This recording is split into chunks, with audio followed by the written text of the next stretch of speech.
everybody, Tracy from T-Bone's Barbecue here with another great recipe that you can make in under 30 minutes for you and your family. Today we are going to be doing our mustard orange glazed chicken. It's a real simple recipe. To start out with 4 chicken breasts, then we're going to put those off to the side for a minute here. What you want to do first, aside from getting the chicken, is start making your sauce. This is going to be a sauce that goes over your chicken towards the last 5 minutes of the grilling process, and then you're going to coat this over it when they're fully cooked.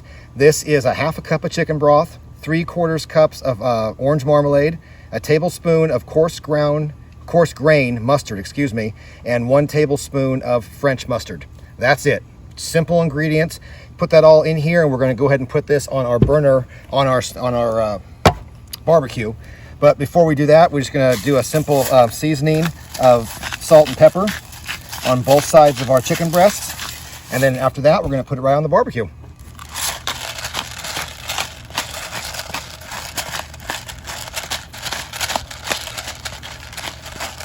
Again, you can add more salt or more pepper depending on your preference. I just salt and pepper to taste, but everybody's palate is different. So if you are more inclined with your salt or your pepper, feel free to be as generous as you like. The glaze is a very thick glaze that will go on top of this, so no matter how much salt and pepper you add, it's not going to affect the glaze at the end.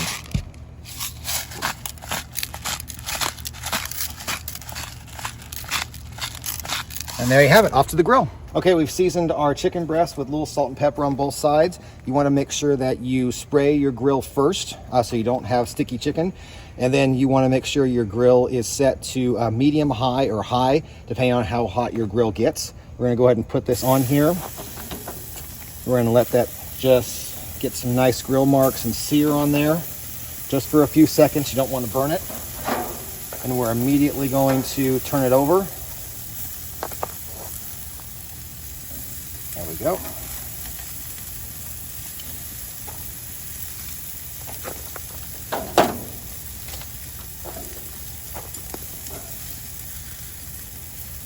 There we go. And these are going to grill for about 20 minutes. A good rule of thumb is about 10 minutes on each side. Again, we grill to temp, not time. You want these to reach 165 degrees internal temp. So what we'll do is we'll keep an eye on them, but usually about 10 minutes per side. We'll come back here, we'll flip them in 10 minutes, and then we'll flip them again 10 minutes after that. Towards the end, we'll put our final coat of glaze on there, and then after we pull them off, we'll put our final coat of glaze on. Okay, so our chicken's been on for 10 minutes on one side. We're gonna go ahead and flip it over. As you can see, we're starting to get the nice browning there, which is good. And we took the temp, we're about 140 degrees or so we're not quite at 165. So we're going to let these cook for a little while longer. I anticipated they'd be about 10 minutes per side, and I think we're going to come pretty close to that to hit the 165 mark. Over here, we've got our sauce. This is over low heat, starting to bubble up and boil there a little bit, so that's good. We'll probably kick it down a few degrees. We're going to let that just sit there and stay hot. Towards the end of the grilling process, we're going to do a light coat of that sauce over the chicken breast, and we're going to let them finish off in there. We're going to pull them off, and then we're going to go ahead and coat both sides generously with our sauce, and then we'll be ready to eat. We'll check back in about 10 minutes. Okay, so we've come to the final 5 minutes of our chicken. What we're going to do now is we're going to go ahead and just brush some of our juice on here, just to kind of let that create a nice glaze on top of the chicken.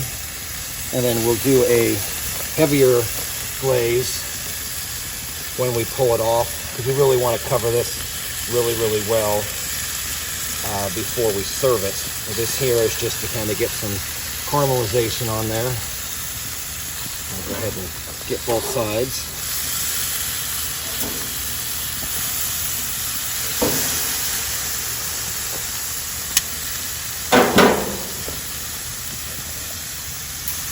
There we go.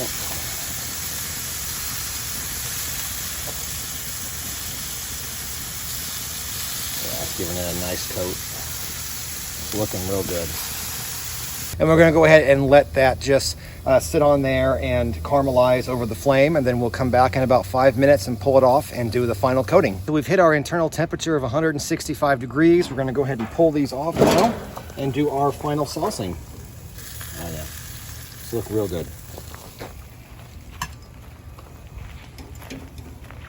Now again, just to recap, these are just chicken breasts, boneless chicken breasts. And we went ahead and trimmed off a little bit of the fat where there was some on the edges. And then we made a simple sauce, which was half a cup of chicken broth, a 3/4 cup of orange marmalade, a tablespoon of coarse grained mustard, and a tablespoon of French mustard. Put these on the grill over high heat, about 10 minutes per side. And now what we're gonna do, we're gonna go ahead and drizzle over our sauce here, over the top of each one of these. Like so. You can see the marmalade coming through there. Very nice. And this recipe I gave you for the sauce will actually make enough sauce for 8 chicken breasts about this size. But for today's purposes, we only did 4. So we'll have some left over, which is good, which means we'll have some dipping sauce if we so choose, if this is not enough for us. All right, so there is our mustard orange glazed chicken. Very simple recipe and something you can do at home under 30 minutes. Check us out on Facebook at T-Bones Barbecue, Instagram T-Bones Island Barbecue, or on our website at tbonesbarbecue.com. Check us out next week when we show you more easy, simple recipes you can make at home during this quarantine. See you next week. I used to think news is news. It's all the same, but it's not. There's a big difference between local broadcast news and cable news. See, local stations are part of my community, connecting me to local news, weather, and sports on every device. It makes sense. Get the news from the people I trust who actually live here. No agenda, no bias like on cable shout shows or social media, just facts. For news I can trust, I stay local. Support your local stations. Text TV to 52886 today. I'm Elizabeth. And I'm Guillaume, and welcome to Cirque It Out, The exclusive Cirque Du Soleil fitness series, where we will guide you through a different workout every week. Today for the abdominal workout, we're going to highlight the different muscle groups, see how they contract, how they're working, get you all connected before we can advance to the routine. Are you ready? Let's Cirque It Out.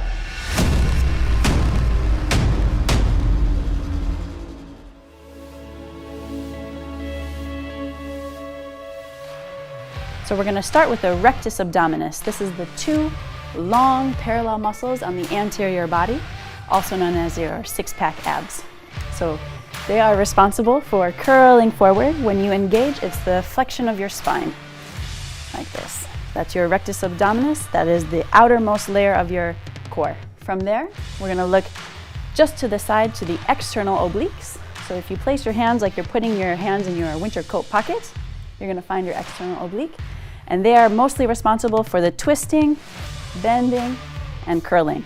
So something I find interesting about the external oblique is if you place your hand on the right side, as you're turning the trunk left, you're going to feel that right side fire up. And finally, going a little bit deeper is your internal oblique. So that's just below the external. It's an inner layer, and it's also responsible for the twisting, bending, and curling. But as you can see, if we're still twisting to the left, it will be your right external and your left internal that is engaging and coming back. And finally, the deepest layer of the abdominal is the transverse abdominis.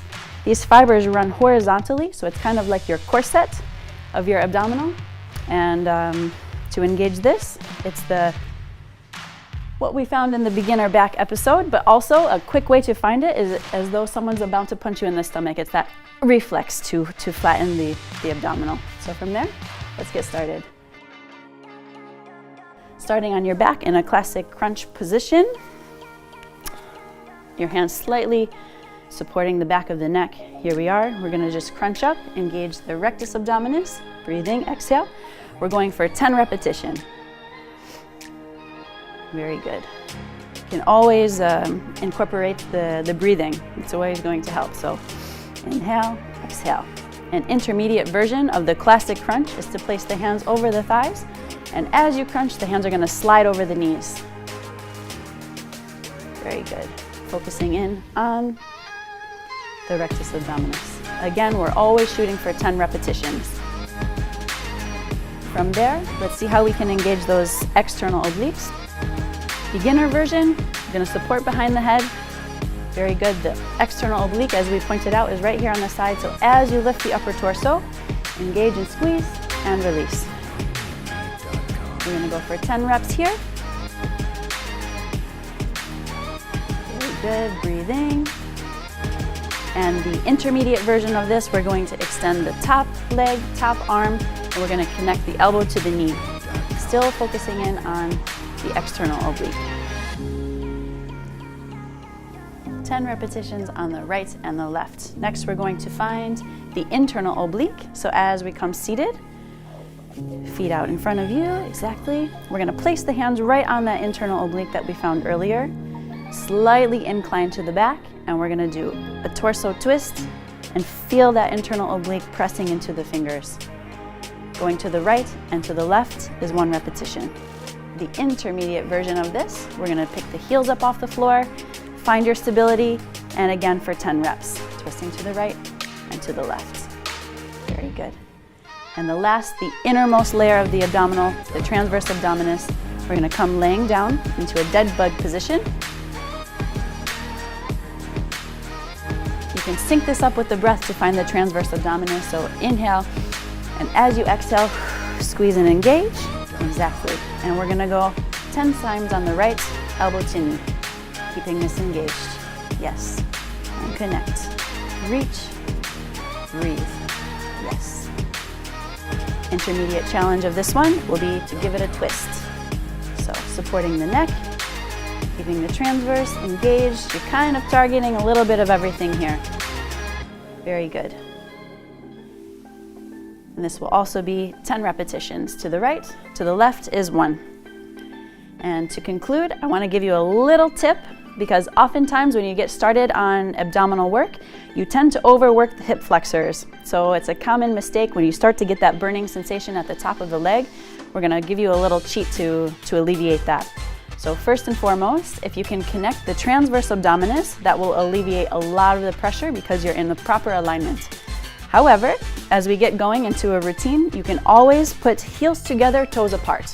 And by doing this, you're engaging the inner thigh instead of the hip flexor, and it will alleviate that connection there. So we're going to do a series of crunches with the legs turned out so you can feel how that is relieved. We'll just do 5 normal crunches with the feet down, breathing, connecting, and letting those hip flexors release. The next position is a frog, so the feet come off the floor, still heels together, toes apart, and the chest comes up. Very good. Next, legs extend straight up, as straight as your hamstrings will allow. Again, heels together, toes apart. Very good. And to conclude, to really zoom in on those hip flexors and how you can alleviate that, keeping this position, we're going to lower the legs slowly to the floor, turning out those legs, letting the hip flexors relax. And we are there. That's it for our beginner abs series here at Cirque It Out. We engaged our abs the Cirque way. Join us next time. Hello, I'm Caitlin Ellis, and today I have with us First 11. How are you guys doing? Good. How are you? Good, thank you. And thank you so much for joining us. Can you please tell our viewers your names and a little bit about yourself?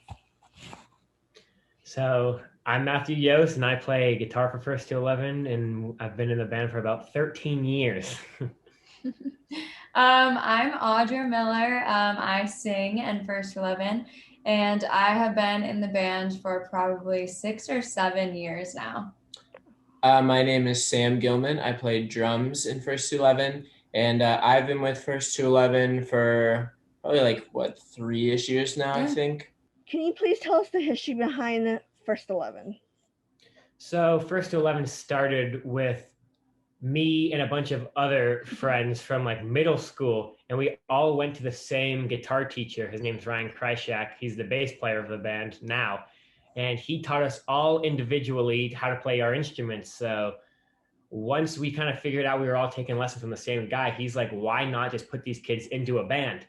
So eventually, what went on to be the rock school, we were the first band he ever put together, and it eventually spiraled into his job where now he takes anyone that plays an instrument that applies for the rock school, and it will put them into different bands. So we were his first band. We were like the, I guess, guinea pigs.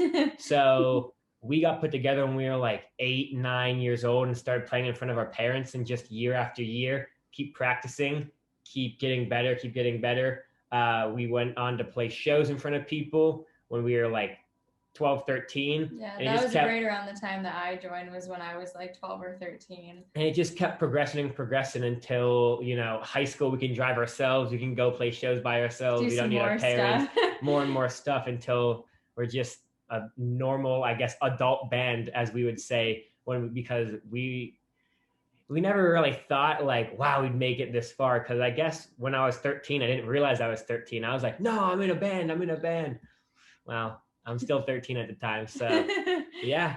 And we eventually made it onto YouTube, where we started posting covers regularly. That was about like 4 years ago. 4 or 5 years ago. Was when we posted our first cover, and we've kind of just built that into our career as a band. And actually, I just seen your recent cover, Stairway to Heaven. You guys did a beautiful job. That's a very hard. Thank you so much. That was so fun. And actually, just to talk about that a little bit, how was the production of that? Because I know you collaborated with a couple other bands. It was crazy. I mean, the song itself is 8 minutes long. So filming the video, we do like a few different takes for everybody. So we had to do like at least like, I did like 6 takes probably of the song. So it took like 4 hours to like finish the video, like finish recording the video for everybody, just because it's such a long song. And then trying to mix in the videos that everybody else like gave us for like their parts of the song was crazy. That song is like a monster. It just takes a lot of good communication via the internet, because like you said, we collaborated with a bunch of people that weren't around, and obviously we can't get together. We can't fly to each other right now because of COVID. So it just takes a lot of like pre-planning and making sure, okay, this is your part. This is exactly timestamps on what's going to happen. On how to shoot the video. When things are going to change, how you should sing it. It just takes a lot of communication, but a lot of pre-planning. But as long as you go about that the right way, everything will turn out great. For anybody that wants to inquire more about you, where can they find you? I'll tell you. Okay, I got it, guys. So you can find us on pretty much every social media at First to 11, everything spelled out. You can follow us or subscribe to us on our YouTube channel, First to 11. And you can also go to our website, first to11.com. And I think that's everything. Well, thank you. And actually, as another fun question, anybody looking to get into the music industry, what advice would you give? I think the biggest advice is, especially nowadays with the internet, I don't wait for like anyone or any opportunity just to come knocking. You gotta go make your own opportunity. So put yourself out there. You know what I mean? Yeah, don't be afraid to just try it, because there's so many people who do. And if you just keep doing it for long enough and you stay consistent, you definitely can make something. And this isn't just for like guitar bands or anything. With any instrument that you play, anything that you do, definitely put yourself out there. And don't be afraid to like try things that you wouldn't usually get. So let's say if you're a jazz player, don't be afraid to venture into other genres and vice versa. Really try to throw out the broadest net that you possibly can. I feel like the biggest downside to people is that they get themselves too locked into like, okay, I play this type of music, I can only play this type of music, and this is how I'm going to go about it. There's so many different ways that you can get to where you want to be in the end. Don't limit yourself at the beginning. Put a broad net, put yourself out there. And then once you're out there, once you have that following, that's when you can kind of grab the reins and be like, okay, this is what do I want to do with this? But I definitely recommend people to be consistent about what they put out there on a social media platform if they're a musician, and then not so much worry about exact genres and box themselves in at the beginning. Definitely grow that audience and then start to steer in whatever direction you feel like going. Yeah, for sure. Well, thank you so much for joining me today.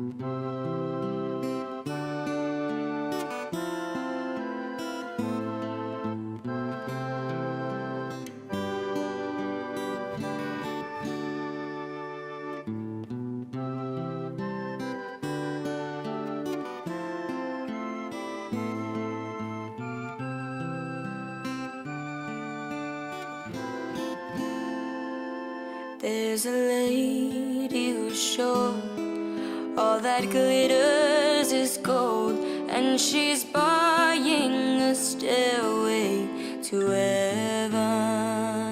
When she gets there, she knows if the stores are all closed, when the worst she can get what she came for.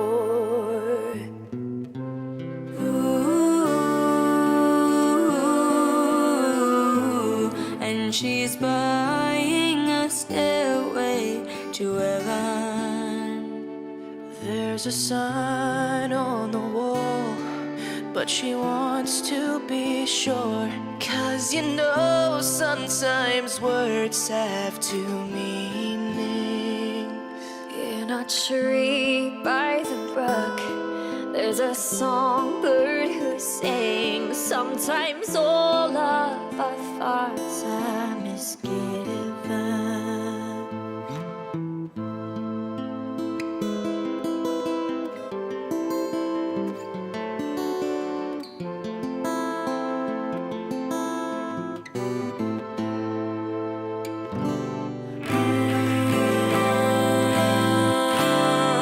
It makes me wonder.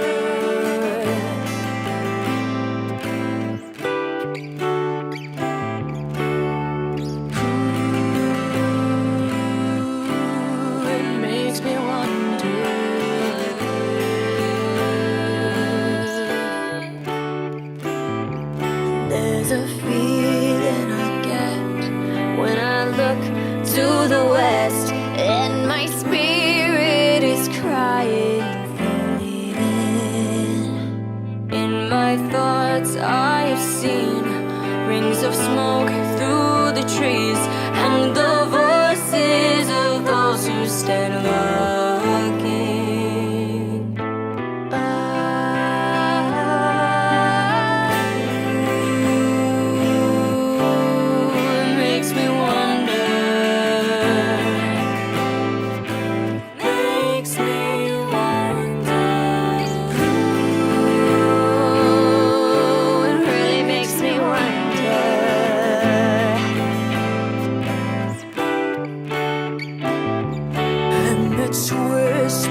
Soon, if we all call the tune, and the piper will lead us to reason, and a new day will dawn for those who stand along, and the forest will echo with laughter.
she's by